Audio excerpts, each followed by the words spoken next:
Olá, alunos da disciplina de Fundamento Biológico 3. É um prazer estar com vocês nesta videoaula sobre antibióticos. Os objetivos da aula de hoje serão abordar o histórico sobre os antibióticos, do uso de antibióticos, conceitos sobre os termos antibiótico, antimicrobiano, quimioterápico, bacteriostático, bactericida, espectro de ação dos antibióticos, pois os antibióticos podem ser de pequeno e amplo espectro. E, por último, abordaremos a escolha do antibiótico relacionado às infecções específicas e inespecíficas. As referências que vocês deverão utilizar para esta aula são Lenita Vamacha, Penildon Silva ou Hang D. O uso de antibióticos ele está relacionado em odontologia devido às infecções bacterianas bucais. A cavidade bucal ela é um ambiente ideal para o crescimento de micro-organismos. Já têm sido identificadas mais de 500 espécies bacterianas com distintas características morfológicas e bioquímicas. É estimado que 1 ml de saliva contém de 10 a 8ª a 10 a 9ª micro-organismos. O crescimento e o metabolismo de bactérias são determinados por vários fatores, entre eles a dieta alimentar, a presença de doenças, a anatomia e a atividade do sistema imune. Já está comprovado que a simples utilização de antibióticos muda significativamente, pelo menos de maneira temporária, a microbiota do intestino. As infecções bacterianas de origem endodôntica ou periodontal contam com a participação de micro-organismos aeróbios, anaeróbios facultativos e anaeróbios estritos, sendo improváveis as infecções que apresentam apenas culturas puras. No que diz respeito ao tratamento das infecções bacterianas já estabelecidas, o cirurgião dentista ele deve ter em mente que a principal conduta é a remoção da causa. A prática clínica mostra que o emprego de antibióticos de forma exclusiva é praticamente ineficaz quando não se intervém na fonte da infecção, seja por meio da remoção de cálculos grosseiros, da descontaminação do sistema de canais radiculares ou da drenagem dos abscessos. A história da quimioterapia e do uso de antibióticos ela é bastante antiga e pode ser dividida em 3 grandes fases. A primeira fase se refere àquela em que os chineses já utilizavam uma coalhada mofada para o tratamento de furúnculos. Os hindus utilizavam o óleo de chalmugra para tratar a hanseníase. E Paracelsus, já no século XVI, utilizava o mercúrio em sífilis e casca da cinchona no século XVII para tratar a febre.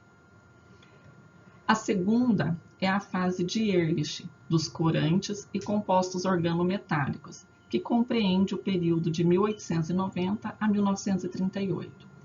E a terceira fase da quimioterapia moderna foi iniciada por Domag em 1935. Ele demonstrou o efeito terapêutico do Brontozil, que era um corante sulfonamídico em infecção piogênica. O fenômeno da antibiose ele foi descoberto por Pasteur em 1877, quando ele demonstrou a redução do crescimento de bacilos de antraz na urina por bactérias transportadas pelo ar.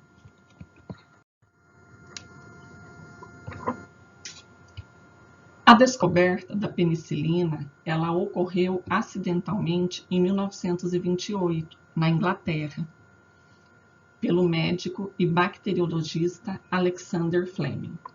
Alexander Fleming reparou que uma das suas culturas de estafilococos, com as quais ele trabalhava, tinha sido contaminada por um bolor. E em volta das colônias deste fungo não havia mais bactéria, como vocês podem ver aqui nessa placa de Petri. Então, Fleming descobriu um fungo do gênero Penicillium e demonstrou que este micro-organismo produzia uma substância responsável pelo efeito bactericida, que posteriormente foi denominada de penicilina. A penicilina, ela foi purificada por Florey e Chen, da Universidade de Oxford, em 1940. Calcula-se que sem a penicilina, cerca de 300 mil soldados não voltariam para casa durante a Segunda Guerra Mundial. Subsequentemente à descoberta da penicilina, foram verificados que outros micro-organismos do solo, como por exemplo o Streptomyces, Cephalosporium, eram também produtores de antibióticos. E ocorreu posteriormente a descoberta das tetraciclinas, do cloranfenicol, da eritromicina e muitos outros antibióticos. Vamos compreender agora alguns conceitos importantes e diferença entre os termos antibióticos, antimicrobiano e quimioterápico. Antibiótico, nós conceituamos como uma substância produzida naturalmente por micro-organismos, capaz de inibir ou destruir outros micro-organismos. Então, por exemplo, o fungo Penicillium, ele produz o antibiótico penicilina, que é ativa frente às bactérias do gênero Staphylococcus. Por isso, então, é denominado de antibiótico a penicilina. A amoxicilina é um exemplo de antimicrobiano, porque antimicrobiano é uma substância de origem natural ou também de origem química, de origem sintética, com ação inibitória contra bactérias. A amoxicilina, ela é uma penicilina semissintética muito utilizada em infecções odontogênicas.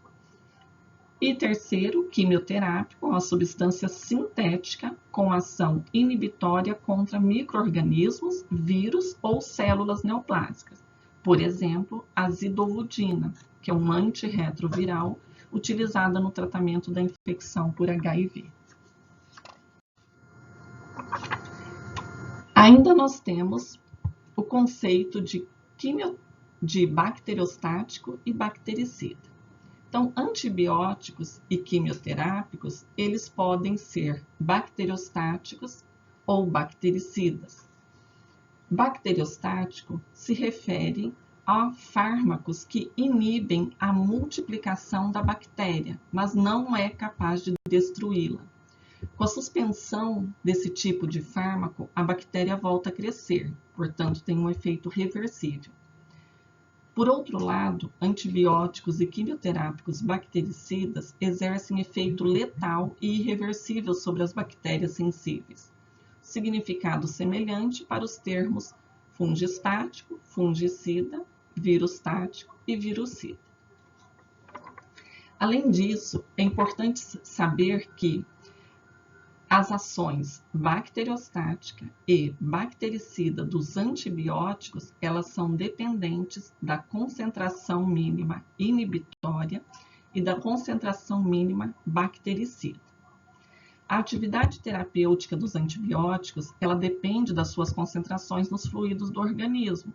O regime posológico do antibiótico é dependente da concentração mínima inibitória e da concentração mínima bactericida. CMI é definida como a menor concentração do fármaco capaz de inibir a multiplicação de determinada cepa bacteriana e é dado por microgramas por ml. Concentração mínima bactericida é a menor concentração do fármaco capaz de eliminar, matar a cultura de micro-organismo existente e também é dada em microgramas por ml. Então, os antibióticos podem ser bactericidas ou bacteriostáticos. Exemplo de antibióticos bactericidas são cefalosporinas, metronidazol, penicilinas. Antibióticos bacteriostáticos, temos como exemplo a clindamicina, cloranfenicol e os macrolídeos. O fato de um antimicrobiano ser bacteriostático ou bactericida é importante apenas para pacientes imunodeprimidos e aqueles com infecções muito graves, pois os antibióticos, como eu já disse, eles são auxiliares na terapêutica das infecções, destruindo os micro-organismos ou impedindo sua proliferação, para criar condições para que o hospedeiro possa eliminar o agente etiológico ou agente infeccioso por meio do sistema imunológico. Células do sistema imunológico, nós sabemos que são neutrófilos, macrófagos, células natural killer, linfócitos T e B. Já pacientes com AIDS, pacientes que encontram-se imunocomprometidos, o sistema imunológico ele não responderá de maneira satisfatória. Portanto, os antibióticos que deverão ser prescritos deverão ser aqueles classificados como bactericidas, como, por exemplo, as cefalosporinas e as penicilinas. Quanto ao espectro de ação, os antibióticos eles podem ser classificados em pequeno espectro, amplo ou largo espectro e de uso essencialmente tópico. Antibióticos de pequeno espectro, só um pequeno número de bactérias é atingido. Por exemplo, ou o antibiótico será efetivo sobre as bactérias gram-positivas, como por exemplo as penicilinas naturais, os glicopeptídeos, ou então eles serão efetivos contra bactérias gram-negativas, como por exemplo o antibiótico da classe das polimixinas.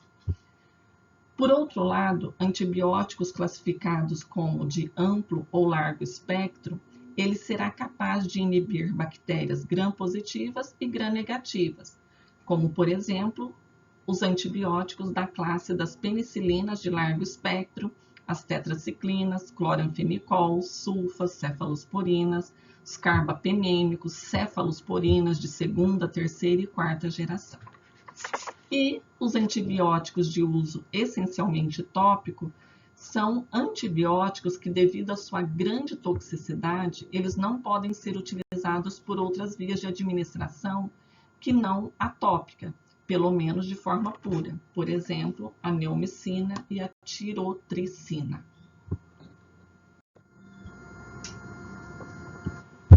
Um antibiótico ideal, ele não existe, mas seria aquele que exerce sua ação sobre um micro-organismo invasor sem causar danos ao hospedeiro, ou seja, seria aquele antibiótico que apresentasse uma toxicidade seletiva. A toxicidade seletiva, ela é quando um medicamento ele é tóxico ou preferencialmente letal para os micro-organismos invasores, mas ele não é tóxico para o seu hospedeiro.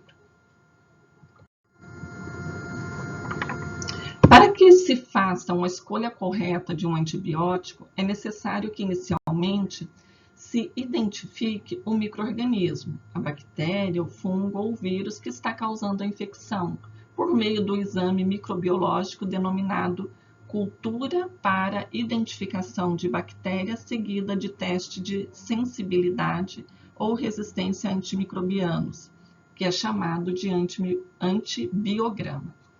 Na prática odontológica, este exame não é habitualmente realizado, exceto em casos em que há disseminação do processo por planofaciais profundos, presença de sinais e sintomas de septicemia, vigência de imunodepressão ou ainda nos casos de antibiótico terapia inicial sem sucesso no combate à infecção.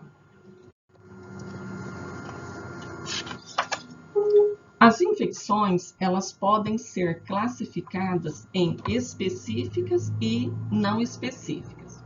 Infecções classificadas como específicas entende-se aquelas que apresentam uma evolução e sintomatologia bem definida e são provocadas por uma espécie determinada de micro-organismo. Por exemplo, o causador da tuberculose é o micro-organismo Mycobacterium tuberculose. Treponema pallidum é o micro-organismo responsável por causar a sífilis, enquanto que a herpes simples é causada por herpes simplex HSV1.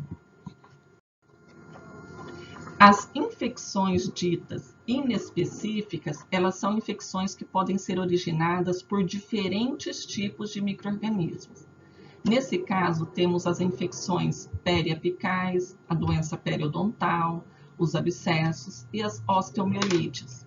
Então, aqui nesse quadro, nós podemos ver que a cárie dental ela é provocada principalmente por Streptococcus mutans e Lactobacillus, enquanto que na gengivite, periodontite, abscessos periodontais e periapicais, nós temos a presença de vários micro-organismos causando a infecção ou a doença.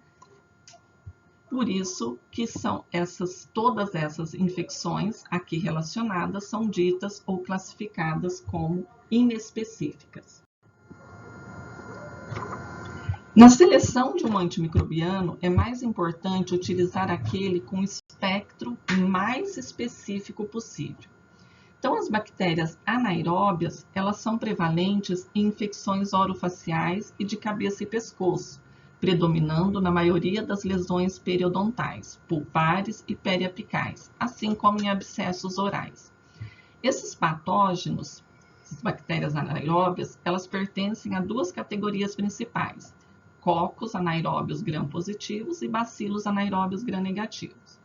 Na odontologia, não há necessidade de que o antimicrobiano tenha abrangência sobre bacilos aeróbios gram-negativos, o que caracterizaria o chamado amplo espectro.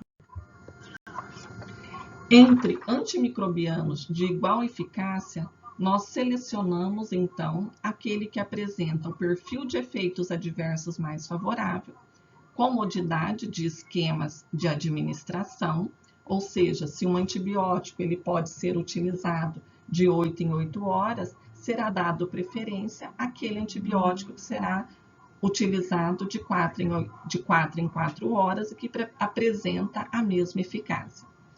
Também daremos preferência a antibióticos que apresentam tradição de indicação, a inexistência de razões para substituir o tratamento tradicional e aqueles antibióticos que apresentam o menor custo.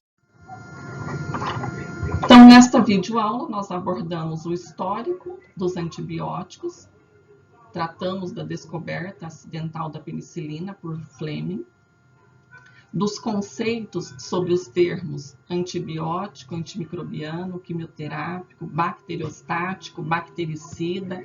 Falamos também da concentração mínima inibitória e concentração mínima bacteriostática. Falamos do espectro de ação dos antibióticos, né, que podem ser classificados em pequeno espectro e amplo espectro, e da escolha dos antibióticos relacionado a infecções específicas e inespecíficas. Na nossa próxima aula, iremos abordar os fatores que influenciam a resistência bacteriana aos antibióticos e os mecanismos bioquímicos da resistência aos antibióticos. Muito obrigada pela sua companhia e até a nossa próxima videoaula.